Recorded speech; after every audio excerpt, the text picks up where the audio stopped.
Very much, Patrick. Thank you. So now our next speaker is Asma Koudia. Vous avez la parole. Je vous remercie, Monsieur le Président. Je remercie les organisateurs pour l'invitation et pour m'avoir donné le privilège de m'exprimer aujourd'hui devant vous, et également pour le choix de la thématique qui est l'intégration régionale. Je représente ici un think tank maghrébin, le Maghreb Economic Forum. C'est un think tank qui œuvre pour la construction du Maghreb économique.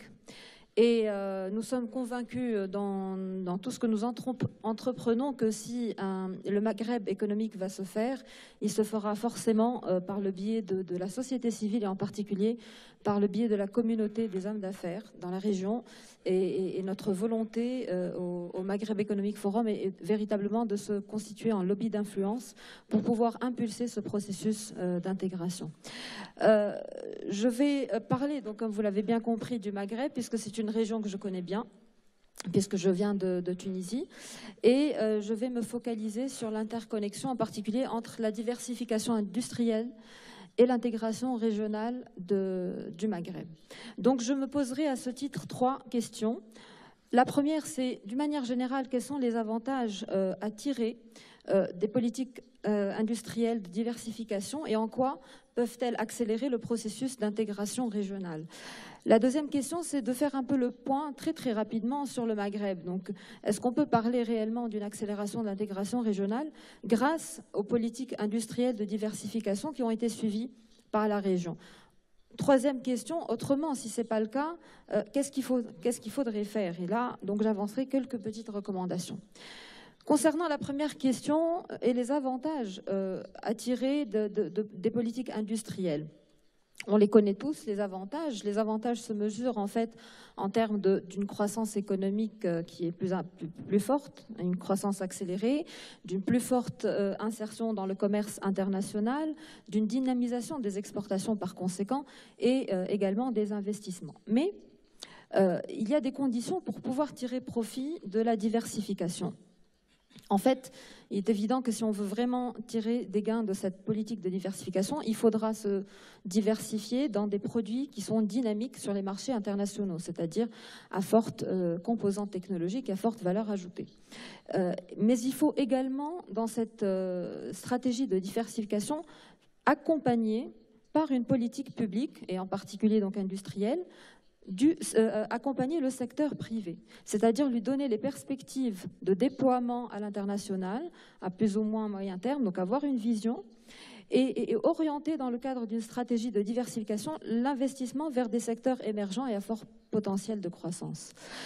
Bien entendu, fournir donc un environnement de stabilité macroéconomique pour faire en sorte que ces politiques publiques soient efficaces et puissent avoir une portée donc positive sur le développement d'une manière générale. Et je rajouterai une autre composante qui est la stabilité politique, notamment avec ce qui s'est passé ces dernières années au niveau de la région, dans certains pays, dont le mien, en termes de changement de régime politique et de quelques problèmes de vision à moyen terme en termes de politique. Les investissements donc, publics devraient être orientés vers l'infrastructure idoine, c'est-à-dire ce qui permettrait au secteur privé de se développer, et les investissements privés s'orienteraient vers les secteurs émergents et à fort potentiel de croissance. Quels sont les avantages pour l'intégration? Il est évident que ça renforcerait les échanges intra-régionaux, la croissance globale de toute la région. Et puis, ça permettrait également à la fois une création d'emplois et puis un transfert de technologie au sein de la région par les investissements. Qu'en est-il du Maghreb? Est-ce qu'on peut réellement parler d'une accélération de l'intégration régionale? Donc, très rapidement, les grandes tendances de la diversification dans notre région il y a eu, si je prends le cas du Maghreb central, c'est-à-dire Tunisie, Algérie, Maroc, je dirais que pour l'Algérie, la diversification a été relativement très faible parce que les exportations algériennes étaient essentiellement focalisées sur les hydrocarbures. Par contre, la Tunisie et le Maroc ont connu un processus de diversification à peu près similaire, avec une stratégie d'import-substitution développée juste après l'indépendance, en fait, dans l'objectif d'assurer une certaine autonomie et une certaine indépendance économique, et ça, qui consistait à produire localement des biens de consommation finale. Donc cette stratégie d'import-substitution a été renforcée à partir du début des années 70 par une politique de promotion des exportations. Et donc, on a commencé à se diversifier en développant des unités industrielles dans des secteurs stratégiques comme l'industrie sidérurgique, mais également les industries mécaniques et électriques et les industries de biens de consommation finale. Donc, on peut dire que le Maghreb a impulsé un processus de diversification au même titre que les autres régions d'Asie. Mais il y a eu un véritable tournant au milieu des années 80, dans le sens où le secteur privé est allé volontairement vers vers de nouveaux secteurs. En fait, donc, il y a eu une prospection de nouveaux secteurs industriels par la volonté des investisseurs privés, mais c'est une diversification qui s'est faite sur des produits peu dynamiques et intensifs en main-d'œuvre, comme le textile, par exemple. Quoique maintenant, on assiste à un peu plus une diversification vers des secteurs qui sont un peu plus intensifs en capital. Mais le problème de la région, c'est que c'est une diversification spontanée.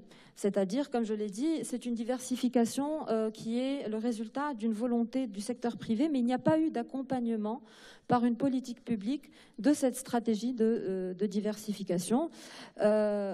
Donc cette stratégie, cette diversification qui a démarré donc dans les années 70-80 n'a pas permis à l'Afrique du Nord de s'insérer de manière conséquente sur le plan international. Est-ce qu'il y a eu un impact positif sur l'intégration régionale? C'est là justement le paradoxe de la région, parce qu'il n'y a pas eu véritablement d'effet. Pourquoi il n'y a pas eu d'effet?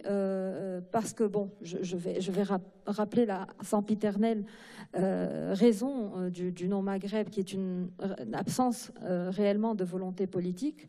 Mais je pense qu'également, il y a deux autres raisons fondamentales. C'est d'abord parce qu'il n'y a pas de politique industrielle concertée entre les trois pays du Maghreb, donc qui permettrait d'aller vers une intégration régionale. Et puis surtout aussi parce que les chaînes de valeur dans cette région sont plutôt verticales qu'horizontales. C'est-à-dire que chaque pays est inséré dans une chaîne de valeur avec les principaux partenaires commerciaux de la région, en particulier donc l'Union européenne, alors que donc ce sont des chaînes de valeur verticales, alors qu'elles devraient être régionales, horizontales et impliquer tous les pays en même temps dans ce processus-là. Donc, que faut-il faire pour pouvoir réellement impulser, grâce à la politique de diversification industrielle, l'intégration régionale? Je dirais rapidement 4 points. D'abord, donc, réfléchir à une politique industrielle concertée, donc de manière à pouvoir développer ces chaînes de valeur horizontales, premièrement. Donc, deuxièmement, accompagner cette politique d'une mise à niveau du tissu des PME de services qui vont accompagner les industries dans ce processus de diversification. Donc il faudrait peut-être aussi songer à comment revaloriser les petits métiers autour de ces industries. Et là, j'appellerai éventuellement à la question du système éducatif et de ce qu'il pourrait offrir donc à l'industrie. D'une manière générale aussi, troisième point, soutenir les très petites entreprises et les PME, sachant que dans notre région, plus de 90% du tissu économique est composé de PME et de TPE. Donc il faudrait les accompagner dans la prospection de nouvelles activités émergentes et dans leur volonté de diversification. Il faut que ce soit une stratégie de diversification réfléchie et non spontanée, comme c'était le cas dans les années 80. Et je termine avec donc comment les soutenir.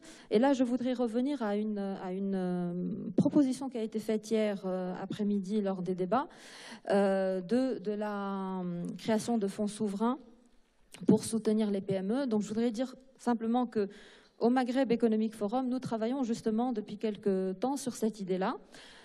Nous avons organisé le 8 octobre dernier à Rabat une table ronde sur l'intégration financière et sur le rôle des acteurs privés dans la réussite de ce processus-là.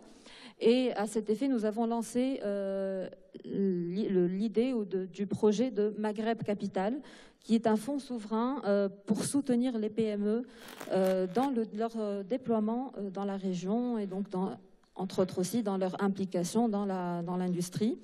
Et donc, bien entendu, le problème, c'est que si c'est un fonds souverain qui est exclusivement maghrébin, il y aurait éventuellement un risque de biais dans le choix des projets, sachant que peut-être chacun voudrait favoriser les PME de son pays. Donc l'idée, c'est, et là je lance un appel, l'idée serait d'avoir dans le fonds aussi la présence d'institutions internationales qui apporteraient crédibilité et savoir-faire dans la gestion du fonds.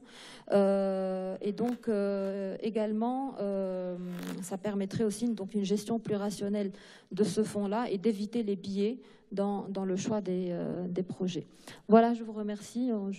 Je reviendrai au niveau des débats. Okay, thank you very much, Ashma.